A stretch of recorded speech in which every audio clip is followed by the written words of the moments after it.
Hello guys, आज के video में जो टॉपिक हम कवर करेंगे वो है जी data types, variable variable declaration. तो स्टार्ट करते हैं जी। डाटा टाइप होती क्या है, डाटा टाइप को हम सी लैंग्वेज में क्यों यूज़ करते हैं, कितनी तरह की डाटा टाइप्स होती हैं, आगे फर्दर उनकी क्या डाटा टाइप्स होती हैं।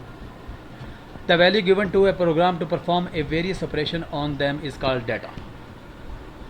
Data type define a set of value and a set of operation on those values. Computer manipulate various type of data. The data is given to the program as the input. The data is processed according to the program instruction to produce output. जो भी हम computer के अंदर programme लिखते हैं उसके अंदर कोई डाटा इनपुट कराते हैं तो उसकी कोई ना कोई टाइप लाजमी होती है। जैसे हम देखते हैं कि कुछ टाइप्स हैं हमारे पास डाटा की, जैसे इंट है, इंटीजर डाटा टाइप जिसको बोलते हैं। To store in numeric value, numeric value mean एक मुकम्मल वैल्यू आएगी जिसकी रेंज 0 to 9 होगी। 0 to 9 की रेंज में जो नंबर्स आते हैं जैसे 5 है, 55 है, 98 है, 100 है, 200 है। उसके बाद आता है जी हमारे पास रियल नंबर्स, ऐसे नंबर जिनको इशारिया में लिखा जाता है उनको हम सी लैंग्वेज में फ्लोट बोलते हैं। अगर आपने इशारिया के बाद कुछ ज़्यादा नंबर स्टोर कराने हैं तो उसके लिए हम डबल डाटा टाइप यूज़ करते हैं। इसी के साथ अगर आपने करैक्टर इनपुट देनी है तो उसके लिए हम जो डाटा टाइप यूज़ करते हैं वो होती है CHR4, character data type, to store a character value. Type of integer data, int है, integer, short integer, long integer, unsigned integer, unsigned long integer.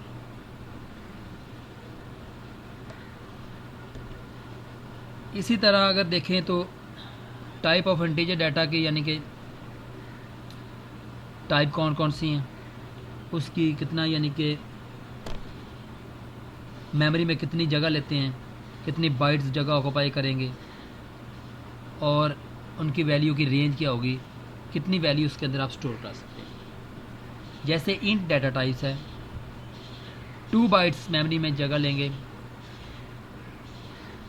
जो उनकी रेंज है वो है जी -32,768 से लेके plus 32,767।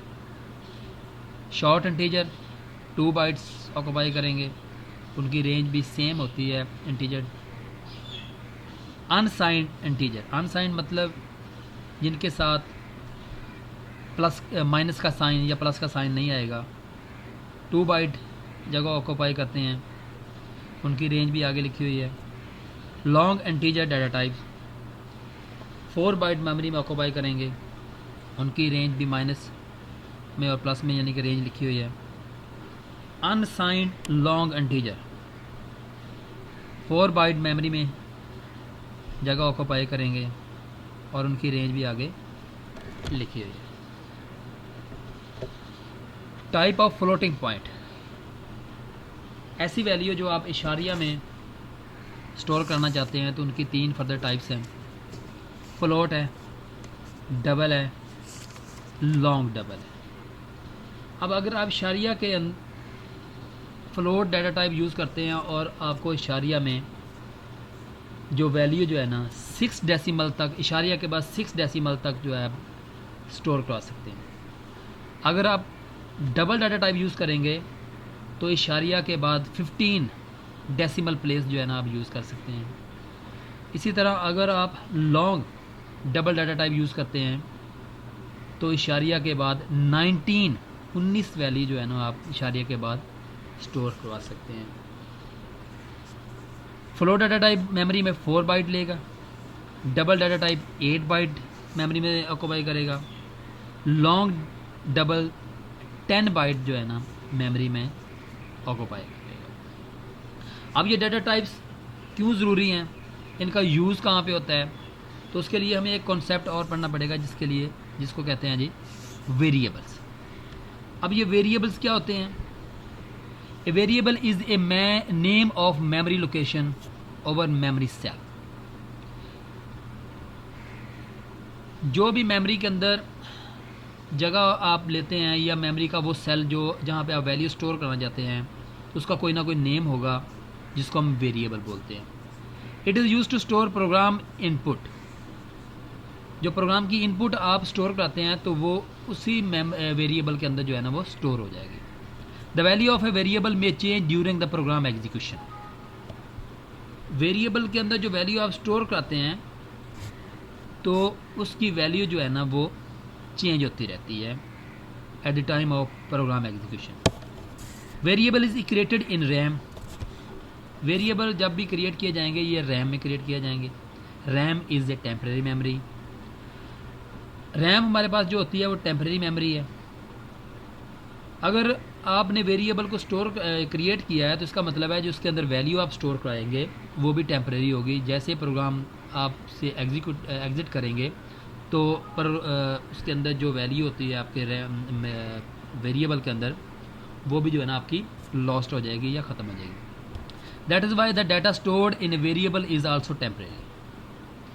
However the name of variable can not be change. यानी कि वेरिएबल का जो नेम होगा वो आपका चेंज नहीं होगा।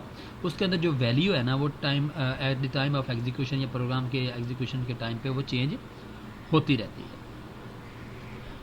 वेरिएबल को डिक्लेयर कैसे करते हैं, यानी कि वेरिएबल को बनाते कैसे हैं?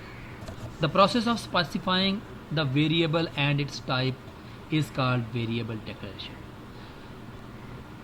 आपने लिखना है कि ये किस टाइप का वेरिएबल है, इसके अंदर कौन सी यानी कि वैल्यू आप स्टोर करा सकते हैं और उसका नेम क्या है वेरिएबल का, तो इसको हम बोलते हैं variable declaration. A program can have many variable as needed.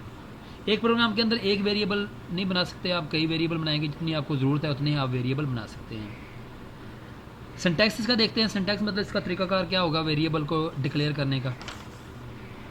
Data type space variable का नेम, एंड पे आप सेमीकोलन लगा देंगे। एग्जाम्पल में मैंने 3-4 वेरिएबल डिक्लेयर किए हैं, जैसे int roll number. Int mean इसके अब रोल नंबर के अंदर जितनी वैल्यू आप स्टोर कराएंगे वो सारी इंटीजर टाइप की होंगी। जैसे 5 करा सकते हैं, 55 है, 200 है, 206 है, so on. Float average, AVG average. Average के अंदर आप इशारिया वाली वैल्यू भी स्टोर करा सकते हैं, जैसे 60.5 है, 6.5 है, 90.5 है। Double salary, double data type है, वेरिएबल का नाम क्या आ जाएगा आपका, सैलरी आ जाएगा। 4 ग्रेड, डाटा टाइप हमारे पास कैरेक्टर है और वेरिएबल का नेम जो है ना वो क्या है जी, ग्रेड है। तो इन जो हमने वेरिएबल को डिक्लेयर करने का तरीका देखा है, इसको प्रोग्राम में भी यूज़ करके देखते हैं कि इसको हम प्रोग्राम के अंदर कैसे वेरिएबल को डिक्लेयर कर सकते हैं। जैसे मैंने प्रोग्राम के अंदर एक हेडर फाइल इंक्लूड कराई, मेन से हमने इसको स्टार्ट किया, ब्रेस से स्टार्ट किया। इंट रोल नंबर, ये मैंने एक वेरिएबल बना लिया है जिसकी डाटा टाइप क्या है, इंटीजर है, नाम उसका क्या है, रोल नंबर है।